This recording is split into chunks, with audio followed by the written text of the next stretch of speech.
Hello, everybody, and welcome back to the Property Hustler Show. My name is Andrew, and today Ping and I are here with Matthew Imola. He is a longtime real estate investor, a master electrician, and an entrepreneur who is now venturing out into the U.S. market. We want to talk about this from the perspective of someone who may want to expand in their real estate investing outside of where they live. If you live in Toronto, would you invest in other cities like maybe Brantford, St. Catharines? Maybe you've considered Sudbury, Sault Ste. Marie. And if you are considering going that far just to find a deal, would you consider investing in some place that is in fact even a little bit closer, like Cleveland, Ohio? So we're going to talk about that right now because Matthew is also putting together bus tours and other travel options for people who are interested in investing in the US market to go down together, network, and also potentially find opportunity. So Matthew, great to have you on the show.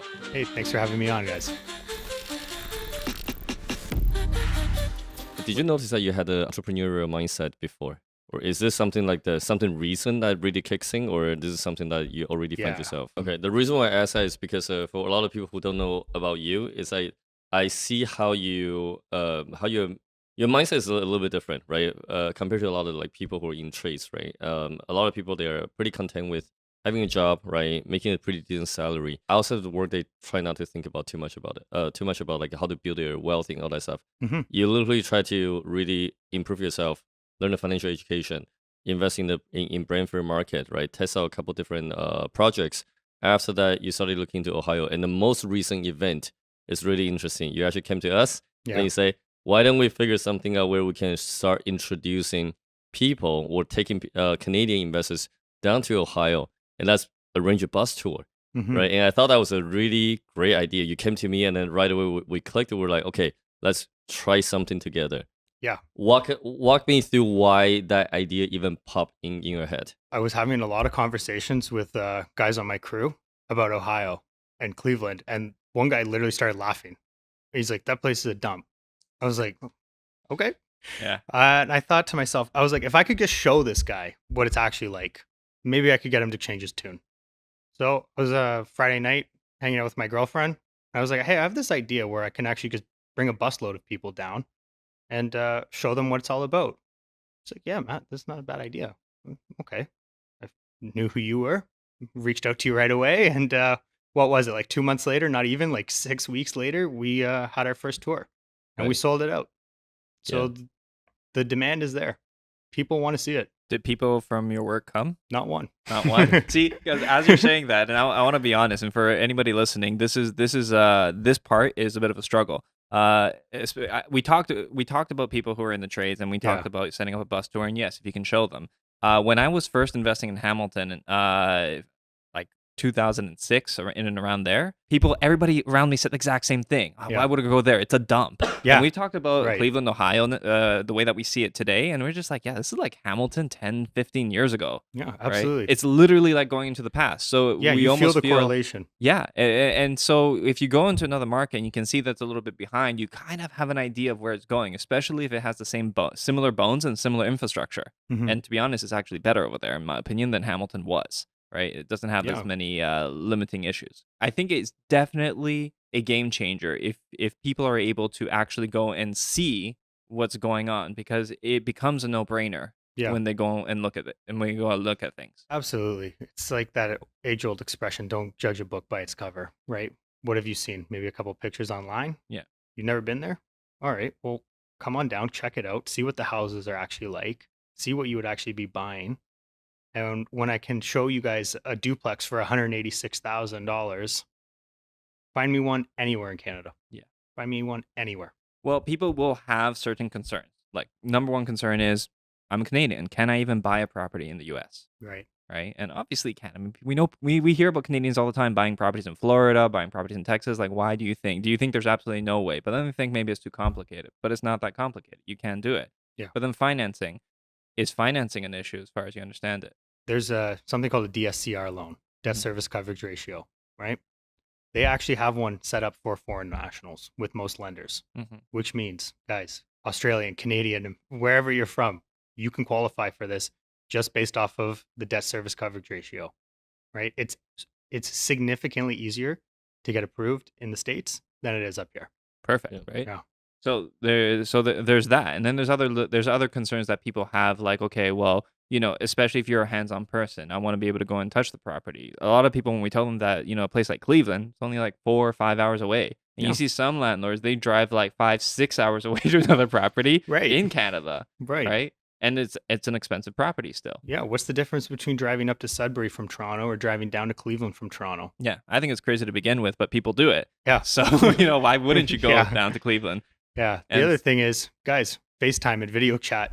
Like, Yeah. you don't even have to be there to see it anymore. Yeah. To see it live. We're not even talking about getting a little bit more, sophisticated with how you manage your property and starting to use technology, right? Mhm. A lot of landlords manage their properties remote, self-manage their properties remote, and they do it with their tenant by just FaceTiming them, right? Simple things. You don't have to make it complicated. Yeah. In today's day and age, it's just so easy to be connected to anyone you want, in Yeah. my opinion. Let's talk about the bus tour a little bit because I actually thought it was very interesting that you figured out a demand and Yeah. then you're just trying to figure out how to service that demand, Yeah. right? Because it all started with your curiosity about a different city, Mhm. right? Like figure out how to invest into the US market as a Canadian, and then you see this market cash flow really well, not too far away, and then you Mhm. started like chatting with other people, and then people started laughing at you about this Yeah. idea, and you're just like, okay, let me like just prove you guys wrong, like come with me. Yeah. Let's go down there, take a look at it, right? Let's talk about the bus tour. Like, what did we do, right? Last time, when we had the bus tour, like, how did you even come up with a plan to drive people through various different neighborhood? Like, how did you structure the whole thing? Yeah. What I did was I reached out to a top producing team in Cleveland, the Azam Group. What they do is they're off market acquisition specialists. They manage construction in house and they also do property management. 3 birds with 1 stone, essentially, right? One-stop shop. Yeah, one-stop shop. So I said, can I bring a group of pre-qualified folks down to check out properties? And they said, absolutely, you can. Right. So, it's about a 3.5 to 4 hour drive once you get to the border. Treated that time as a like a networking event. Everyone got to know each other on the tour and their experience. And we went to their office. They talked about the laws regarding landlording in Cleveland or Ohio. It does change a little bit city by city in the state of Ohio, which we did learn. And then they talked about their pricing model for that. Then we went and saw properties in all sort of different, not conditions, but neighborhoods. Maybe a C grade, a B grade, and an A grade. The one thing that I will speak to is a U.S. city's idea of a C grade neighborhood and a Canadian's idea of a C grade neighborhood are 2 different things. Their C is more like our D, I would say, just knock it down 1 level. But we saw a property out there in Euclid and another one in Parma, correct? Yeah. And both those towns are just outside of the Cleveland proper area, and they're great. They feel safe. They feel nice.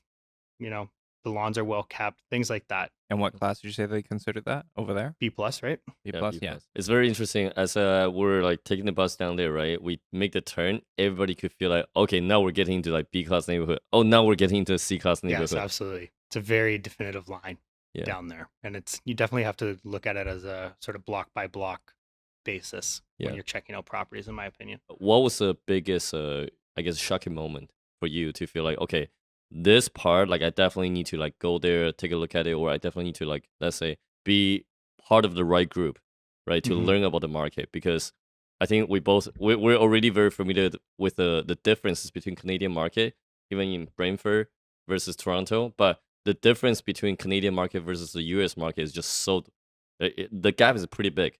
Gap is huge, Yeah. right? So And so talk about like maybe 2 or 3 things that everybody definitely needs to know. if you're talking about Cleveland, Sure. the quality of our renovations are quite a bit higher here. I'll say that right off the bat.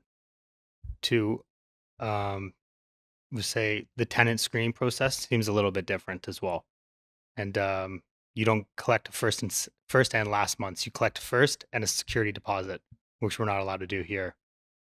Third, guys, like open your eyes to how easy it is to actually get approved in the States. I would say really just start calling lenders. Like they're all competing for your business. And whereas like, what do we have? 5 major banks that give loans here, right? And they want to look into every last detail about your financial life. There, they just want to see, oh, you have the 35% or the 20% down and you're covering at 1.25. You're approved. You're good to go. Yeah. So that's for me the 3 biggest things that I noticed. Nice. In terms of neighborhood, how did you feel about it? When you're in a C grade neighborhood, like would I live there personally? Probably not. But any of those B grades like Parma or Euclid, yeah, I would live there. I even want to say Parma is like almost A. It's pretty nice, Parma right? is very Yeah, nice. it's Yeah, nice, right? I love it. I like it too. Oh, I'm thinking to pick up in Euclid personally. Nice. Seems where I'm most confident. Yeah. I feel like I can get to know that market quite well. There do seem to be a few things that are unique to Cleveland and surrounding areas. I think when you're doing purchase of sale agreements, they have purchase of sale, they have disclosure, and then they have something for lead. Yeah, and the Right. windows, they're really concerned with that. Yeah, there. they talk about it a lot over there, Mhm. right? So I personally felt like that was also something that was unusual, but also something you need to consider. So the city's aware of it, and they want to make sure that I think they take that into consideration every time properties are being transacted. Yeah, so inspections are pretty standard. Yeah. Not pretty standard, very standard there. And with certain municipalities, even it's a part of the sale process, right? Here, I know so many people that like waived inspection just to get the property closed, right? Not the case there. You're going to know exactly what you're getting into. You're going to know what needs to be fixed and like why, essentially, because it's a government employee coming to inspect. Yeah, It's a little different. because they are introducing even the point of sale conditions Yeah, that's into- heights. yeah, Yeah. in certain areas. So there are little nuances of things that you need to know for certain areas, but I mean, all of it can be figured out, and all of it is very functional. Like people can, none of it is going to be a big barrier Right. for somebody to overcome and get into the real estate market. Just one thing I would suggest to people who are scrolling through Zillow or whatever app they use.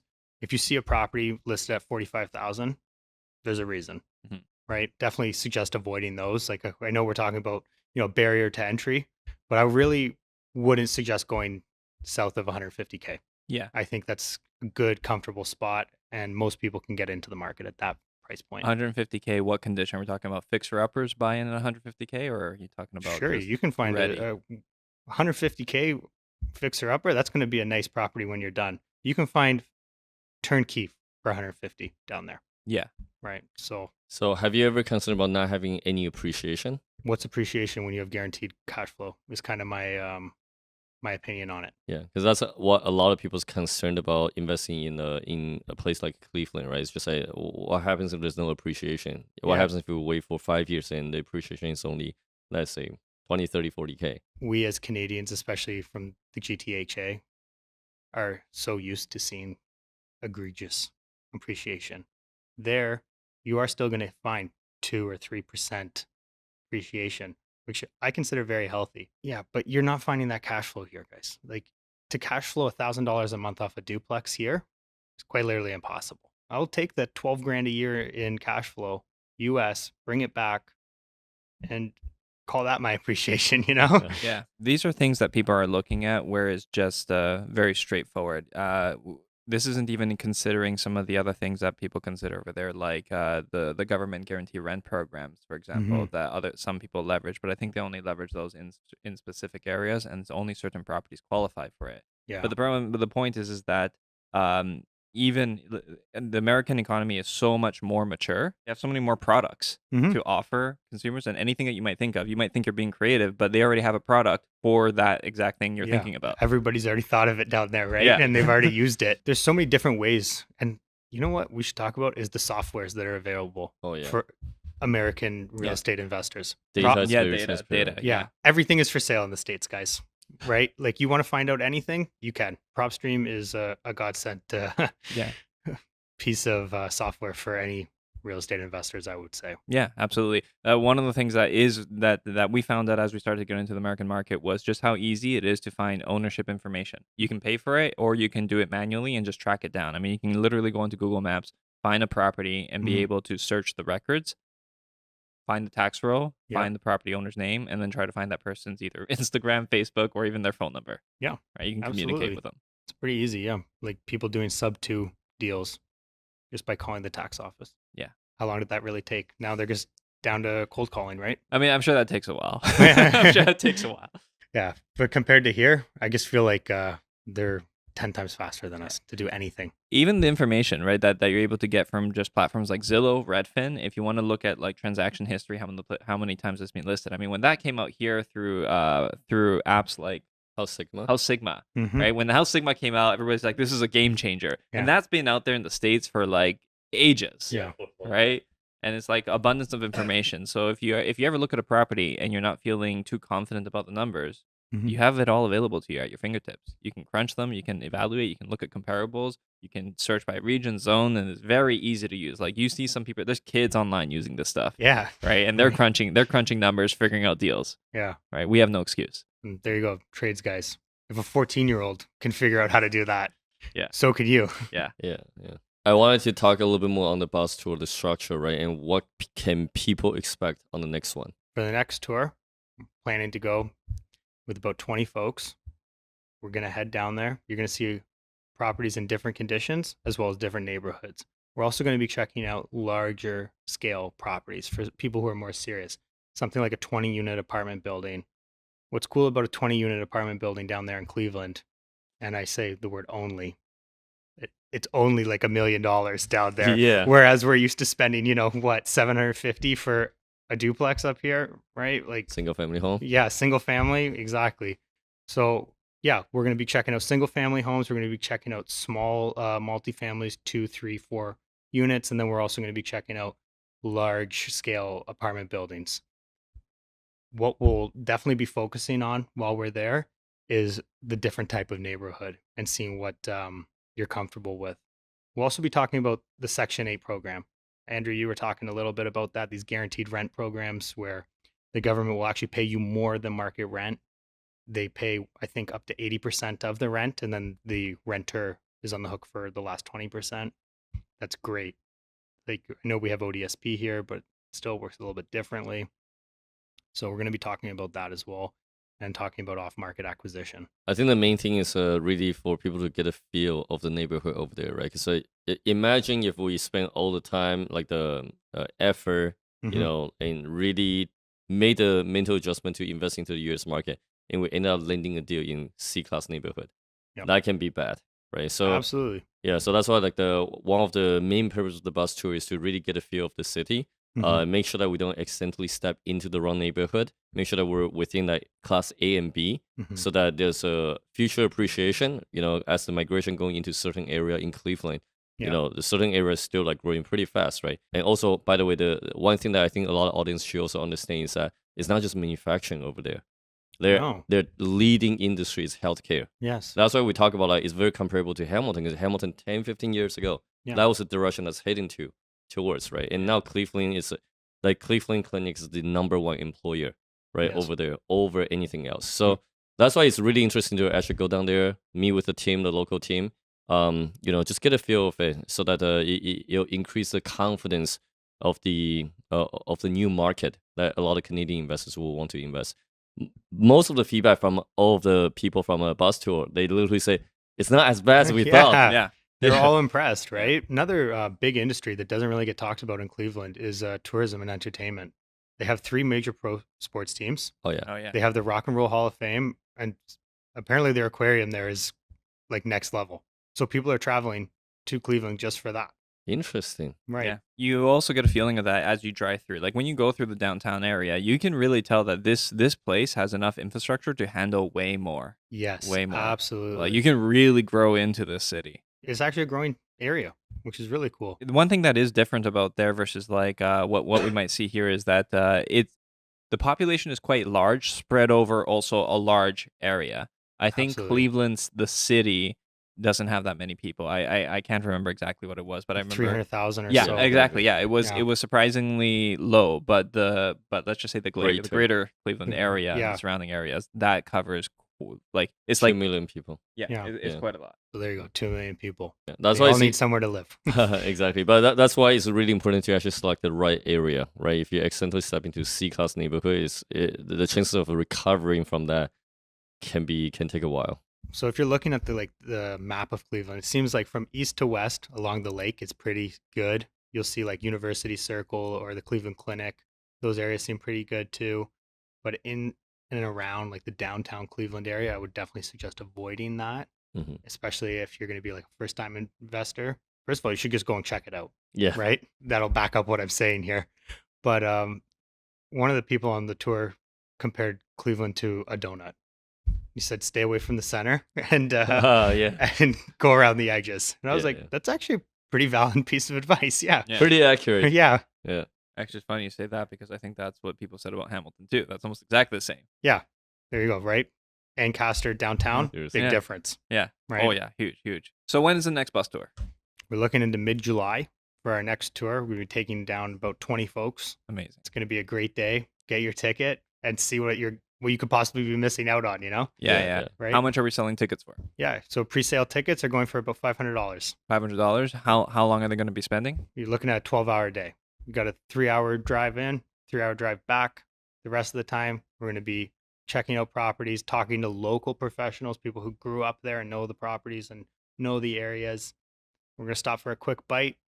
We're Yeah. also going to be matching people with lenders. So Yeah. if you're ready to go, we can help you, Yeah. pull the trigger. So you already have like the roadmap kind of laid out for people who want to actually pull the trigger. And I think one of the most valuable things is that when you find other people on the bus tour who are also interested in doing the same thing, Mhm. even power in numbers, you build some relationships, you can potentially make Absolutely. some partnerships and make things happen. Yeah, it's Yeah. a 2-in-1, guys. It's a networking event and it's also a day to, learn something. What I love about how you arrange it is that you keep it in one day. Because a lot of other tours that we're actually, there's not a lot of other tours. There's only one other tour. They do 3 days, and Yeah. 3 days sometimes is a big commitment for people with family, right? So Yeah. one day is just going down there, really look at everything. If someone wants to, don't want to travel back within the day, hey, stay there or stay in Niagara for casino just for Yeah. one day, relax a little bit. But the things that we're going to go over is going to be C class neighborhood, B class, A class, and then the multifamily building. Mhm. And then the meeting with the local team down there is going to really just get you the context almost right away. Yep. One last thing I wanted to mention is that the retail price is actually 1,000. We're just doing a huge discount for people for the early birds, right? So if anybody who's interested in coming down here, make sure you pull the trigger fast. Yeah. Last time, honestly, the 15 spots got filled pretty much right away. Yeah, So we sold our tickets pretty quickly. yeah, don't wait until until either the price goes up or there's no more room, and you have to wait a few months to Yeah. get into the next one. We'll even mention somebody flew all the way from Vancouver Yeah, to Toronto, drove from Toronto to Buffalo to meet us, and then took the tour with us. yeah, And I don't know if you remember, but when I was talking to him about it after, he's like, "Yeah, I had heard about this cash flow thing. I just didn't think it was a real thing." Or what have you been doing up until recently, work-wise? I'm a full-time electrician. I work 40 hours a week, Monday through Thursday, and I'm also a real estate investor and property manager. Oh, amazing. So I'm managing my own portfolio, just a couple of properties right Yeah. now. Not really getting a lot of cash flow from that right now, but looking to scale and especially scale in the U.S. Electrician, real estate, side hustles. Correct. Perfect. Okay. The properties that you're managing, are you self-managing them? Yes. And you are managing this for like friends and family, or your own, strictly your family portfolio? Yeah. So it's just my own portfolio, just Just- what I own. Okay, so self-managing landlord. Yeah. Okay, amazing. You having the background that you have, it's a good opportunity to talk about the perception that many people who are working, especially in trades, and especially when people also own some real estate, we can talk about the state of the country, the state that which a lot of people feel they're in financially, in terms of like family, free time, work-life balance, all these things. How do you feel as somebody who's working as an electrician, owns real estate? How do you feel you are? Yeah. I feel like I'm blessed because although I'm from the Toronto area and I've been working in the Toronto area, I had the mindset to not invest in a Toronto condo. Mhm. That's what I'm seeing a lot of these electricians or plumbers. Like, oh man, I just want to save and buy a condo. I want to buy a condo. I want to invest. I want to get a rental property. I'm like, okay, let's think about this for a second, guys. You're going to save up your 20% for this condo, whatever. It's going to take you your entire apprenticeship. Then you're going to get it. What are you going to buy? You're going to buy a 1-bedroom condo and be at a negative $700 a month cash flow. Let's think about it. Like, really, let's think about it. I know it might have worked for other people over the past decade, 2 decades, right? Investing in these condos because the appreciation's been so good. We can't really rely on the appreciation the way we have been able to, in my opinion. Also, I don't want to put myself at a $700 loss a month.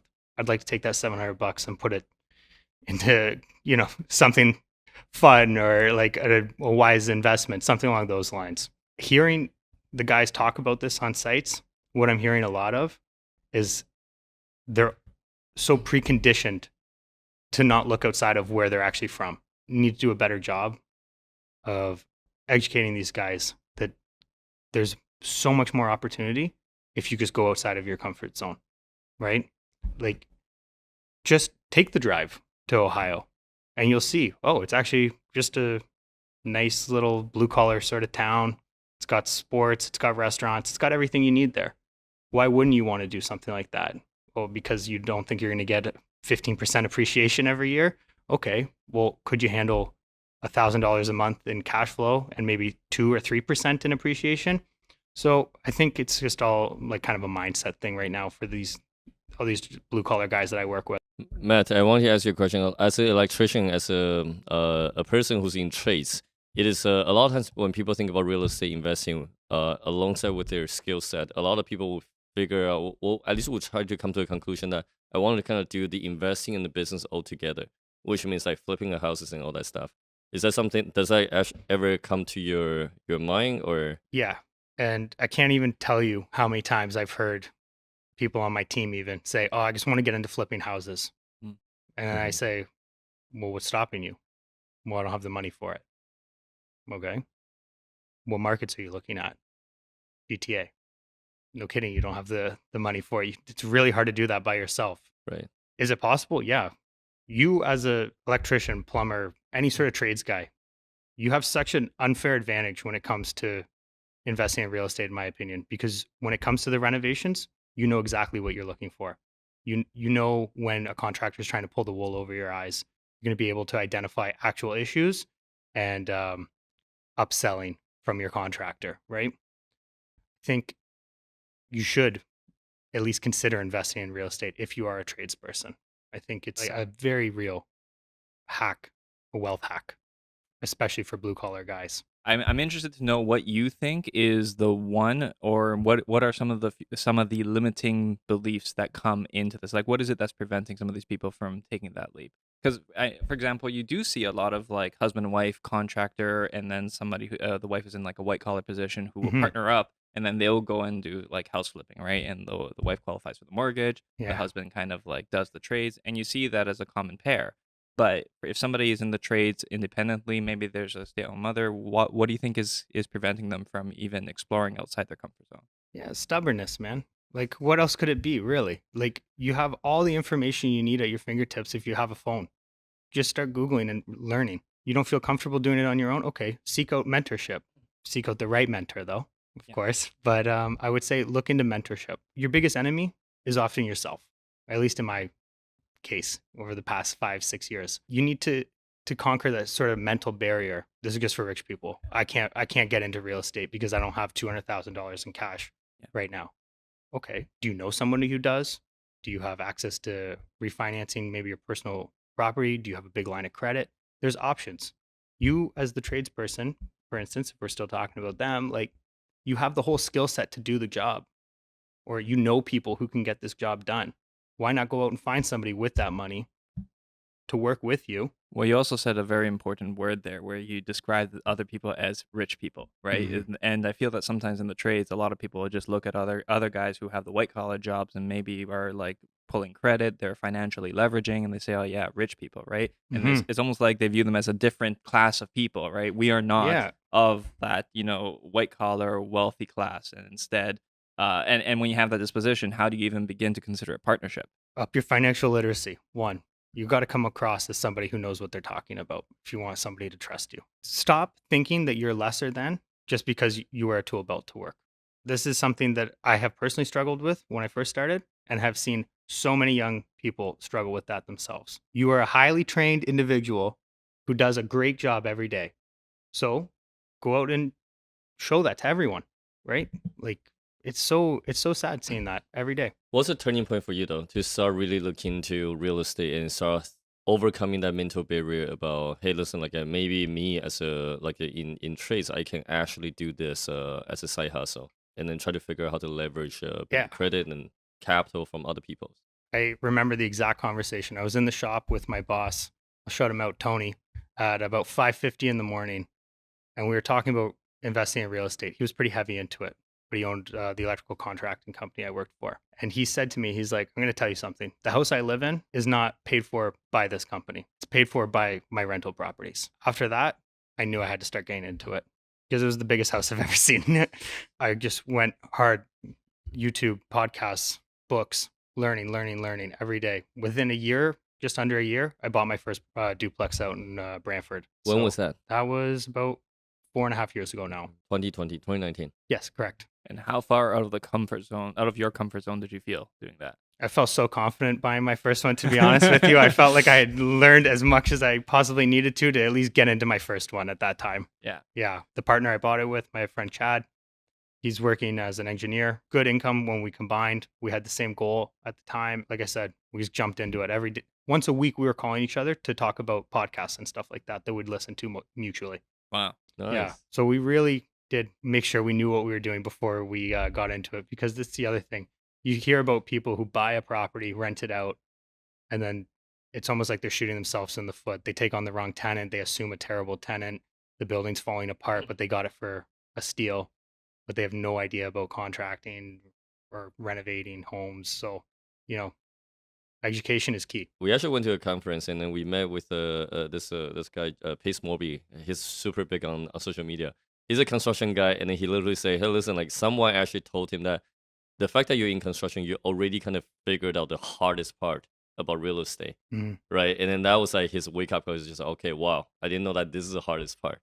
And to me, I definitely feel the same way. Like I started with a student rental, right? Not until I met with Andrew, I never thought about doing some crazy, conversion or anything like that. I always was just wanted to maximum. I want to hire a contractor, maybe finish my basement.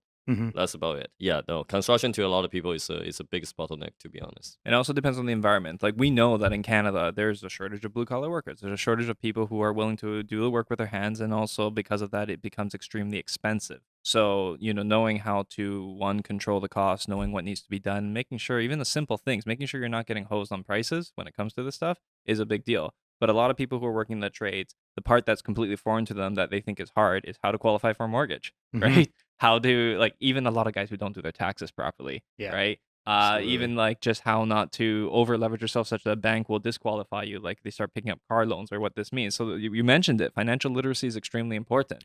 For every 10 construction workers, 8 of them have a massive truck payment. Yeah. Right? The trucks are expensive. Trucks are not cheap, guys. The fuel's not cheap. Like really, like, I need to put my tools in there. I'm like, oh my God. I'm doing it with the subway every day, guys. Yeah.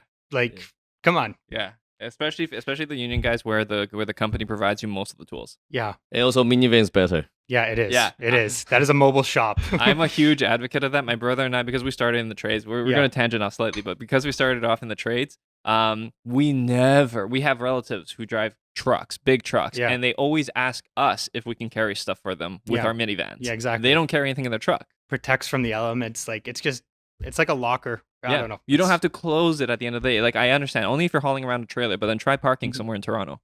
Yeah, exactly. Right? Good luck. You got to budget into your quotation getting all the parking tickets. Right? $50 at a time, right? Exactly. Oh, no, more now. But it's crazy. But here's the thing. We mentioned it. Financial literacy for people who are in the trades. But then is it easier to become financially literate as somebody who's working the trades? Or is it easier for somebody who has a white-collar job and is a little more financially literate to learn some of the ins and outs of trades? The biggest struggle for me as a trades guy was learning how to use Excel. Well, honest to God, like just being so slow and like one finger typing at times because I'm like, I don't know what I'm doing. Yeah. So that doesn't really answer your question, but like, honestly, I don't think it's hard to learn financial literacy.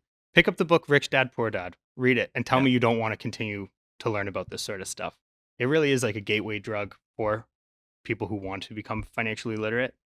And I would just suggest going down that route. And I think that's a great way to bridge into the next portion of what we want to talk about, which is that you obviously didn't invest in Toronto where things were very expensive. It may have not made cash flow sense. Yeah. But you decide, okay, I'm going to invest a little bit further away, invest in a place like Brantford. Yeah. And now when the state of Canada, the way that the economy is, maybe in some cases the lack of faith that people have in the future of the country, the government, the way that they're running things, depends on where you stand. Yeah. But people are looking to other opportunities like investing in the U.S. A lot of Canadians are looking at that. And I feel like that's just another step away from when you think like, okay, I'm going to invest in Brantford. I might invest in Timmins. I might invest in Sault Ste. Marie. These are still far away places if you live in Toronto, if you work in Toronto, right? So what do you think is the next level of comfort that you have to bridge in order to even consider a place like just south of the border in the US, like Ohio? Finding a property manager that you trust, because what's the difference really? It's still just getting financing with the bank. It's still just screening tenants, except you're in control of the asset, not like you are here, right? LTB can really hurt landlords here in Ontario, really hurt us. Yeah. Right. And you hear stories about people maxing out their lines of credit just to make the mortgage payments because they have a non-paying tenant. Okay. You go down to Ohio, they don't pay for a month and they're gone. Yeah. Why wouldn't you feel comfortable doing that? Yeah, there are trade-offs, right? And Right. if you study the market, you can definitely leverage what other advantages it offers. Mhm. Obviously, you took the leap to invest out of town. Like Mhm. you did out of town investing, right? To Brantford. What made you want to look into out of country investing, to Yeah. Ohio? Barrier to entry Okay. being one, the way that the lenders work, two. I know I can find a good deal. I guess I have to come up with a down payment. Okay, sure thing. You don't care about my credit, you don't care about my income, nothing like that. Great. Also, the LTB. I can confidently tell you guys, I'm terrified of the LTB as a Mhm. landlord. Mm-hmm. I do not ever want to have a conversation with anyone from there. Whereas if I'm in a red state, I'm more than happy to have a conversation with whatever you know, their government is for that. Yeah. Right. Just so much easier. I feel just as comfortable buying a house in the US as I do buying a US stock. To me, Mhm. it doesn't really make a difference. The US economy is so great. I don't see any reason a Canadian wouldn't feel confident investing in it. Yeah. Speaking for myself, of course. And when did you start having that kind of thoughts? Is it because you started Mm. placing a tenancy in Brantford and then you see how the interaction is, or? To be honest with you guys, I'm priced out of Ontario at this point. To refinance current property, to be just breaking even and then banking on the appreciation, I don't know if it's really worth it anymore. I want to buy some cash flow. Um, I want to have all the right to do what I want with my property. And the US does accommodate for that, depending on the state. But if you guys look into most of the swing states and definitely the red states, you're going to have that power. So it's what I would like to preach to a lot of the people that I'm dealing with these days. It definitely does seem that when you compare the Canadian system to the American system, some people will point out there are some challenges with the American system, but if you look at it, it really does seem to give you a lot more autonomy with Mhm. what you supposedly own, right? And when people are looking even the cash flow systems, you mentioned it, spending a lot of money to essentially go cash negative Yeah. is absolutely crazy, and it's a lot of money. And then it comes with a lot of risk when it comes to the LTV. So naturally, more and more people are investing now in the U.S. and they're not just investing in places like Ohio. They're considering other places, Florida, Texas, warmer places in Yes. general, where they can operate the way that they want to. I guess I actually saw a stat yesterday. About 100,000 people, 100,000 Canadians moved to the States over the last year. That's a lot. That is quite a lot. It's Yeah. higher than it's been in 2 decades, allegedly. Yeah. And you know what? The thing that they might not even cover in some of the stats is what type of people. You see, a lot of people find it's hard to move over to the States, for various reasons, financial, family, everything else, the job that they have set up here and everything. But I think a lot of the people that are leaving are business people, investors, right? So Canada is in fact losing a portion of its population that is otherwise industrious and is entrepreneurial. I think the expression is brain drain. And Canada's been susceptible to that for a long time. Highly educated people leaving to go to the States to earn more or be able to start a business more easily, things like that. So I think it's a very real issue for Canadian investors or just highly motivated Canadians. Yeah. I feel like we're kind of limited or capped here in Canada sometimes. From the perspective of moving, it's not like if you decide to invest in the US that you have to move. Like if you are in the trades, Absolutely not. it pays pretty well here It actually. pays very well here. I can tell you on it. Tell Yeah. you confidently, right? Right? We have a shortage Yeah. of people willing to do this kind of work. So if you are in this area of work, it's definitely a good idea to stay here. It just might not be the best idea to park your money for investment here. That's exactly my thought process. I'm happy to live in Toronto, close by to my family. I got everything I need here, except for one little thing, and that's my real estate portfolio. I want to move it down to the States, guys. Yeah. Right. So that's where I'm at with it. Guys, it's out there. Yeah.